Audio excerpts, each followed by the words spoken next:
how do I feel a feeling of an experience that I haven't had yet? Well, think about this. The number one feeling that we feel when our life begins to change, or we begin to have feedback from our environment that what we're doing inside of us is producing an effect outside of us, the most common emotion that we feel is a love for life, a joy for existence, grateful, a real deep sense of gratitude. Now think about the emotional signature of gratitude.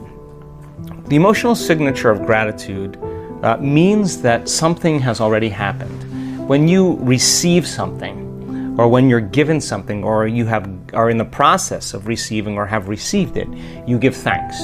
So the moment you start feeling this emotion of appreciation and thankfulness, you will automatically say thank you, which means I've just received something. I'm acknowledging that I'm receiving it from you. So most people live their lives waiting for something outside of them to change how they feel inside of them. They're waiting for their new relationship. They're waiting for their new job. They're waiting for their new mystical moment to occur before they feel the emotions. So basically, they're spending the majority of their time waiting and not creating, living in lack, living in emptiness, living in fear, waiting for that external event to take away their emptiness or pain. That's the Newtonian model of reality, of cause and effect. Turns out, though, the moment you're feeling that lack, you tend to try harder and force and control and try to predict or manipulate the outer world, because you're doing everything you can because you're experiencing a separation or polarity from what you want. You're waiting for it to happen and not creating. So then, two things. When you combine a clear intention with an elevated emotion, a heart-centered emotion, not the emotions of survival that are anger and hostility and aggression and competition or hatred or envy or jealousy or insecurity or fear or anxiety or pain or suffering or guilt or shame, those are derived from the hormones of stress. An elevated emotion is a heart-centered emotion. And a heart-centered emotion lacks polarity. This is the center of oneness. This is the center of wholeness. This is the union of opposites. This is our connection, our bridge to the quantum field. This is where we connect. So think about it. When you begin to feel a heart-centered emotion, what you're doing is you're falling in love with your life.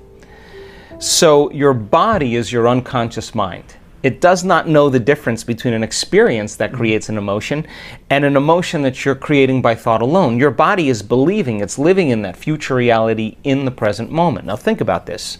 The latest research on genes says the environment signals the gene. Well, the end product of an experience in the environment is called an emotion. So when you begin to embrace the emotion ahead of the actual experience, you're signaling the gene ahead of the environment. And now you're beginning to instruct and select new genes that make new proteins. And proteins are responsible for the structure and function of your body. So you're literally becoming your dream. You're literally becoming it. So when you feel that emotion, you tend to be less interested in looking around outside of you of how it's going to happen. If you're walking around conditioning your body every day to feel that emotion, that you're in love with yourself and you're in love with life and you're worthy to receive and you're open and you're inspired and you're optimistic and you're enthusiastic and you're feeling that emotion, you feel like your future has already happened. So you're less likely to feel lack or separation. Now think about this. Point number 2. Once energy makes it to the center and you feel gratitude, that center begins to produce a measurable magnetic field.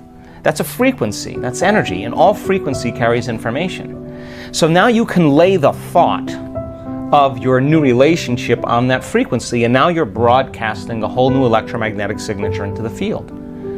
So then the longer you're conscious of that energy, the more you're calling your future to you. When this center is opened up, you're connected to the quantum field. So now you don't have to go anywhere to get it, to try to force it or control it or predict it. In fact, you're the magnet. You're collapsing time and space, and the event is being drawn to you, and it comes in synchronicities and serendipities and coincidences, opportunities. Now the antithesis is also true. The moment you feel angry because you're in traffic, the moment you judge your coworker because all of a sudden they push an emotional button, the moment you feel sorry for yourself, victimized or self-pity, you're now emitting a different energy. In fact, you're back to the energy of your past and you just disconnected from your future. So then people's dreams stay at arm's length from them. So people ask me all the time, well, how come my new relationship hasn't happened? And I tell them the same thing. Take out a piece of paper and write down everything you want in a new relationship and then become that person. Because the question fundamentally is, would you go out with you? So if the answer is you're starting to love yourself so much that you no longer need another person, or you're no longer in lack, then you magnetize an equal. It just happens as a side effect. And it doesn't happen in ways that you can predict. It happens in different ways. So, the emotions of gratitude, appreciation, thankfulness, a love for life, a joy for existence, worthy to receive, inspired and enthusiastic to be alive, looking forward and in excitement and anticipation to the unknown, staying in that energy without analyzing. That's the energy that allows the unknown to begin to occur. So what you're doing is you're teaching your body emotionally what that future feels like. And when you're in a state of gratitude, you're in the perfect state to receive the fruits of your efforts.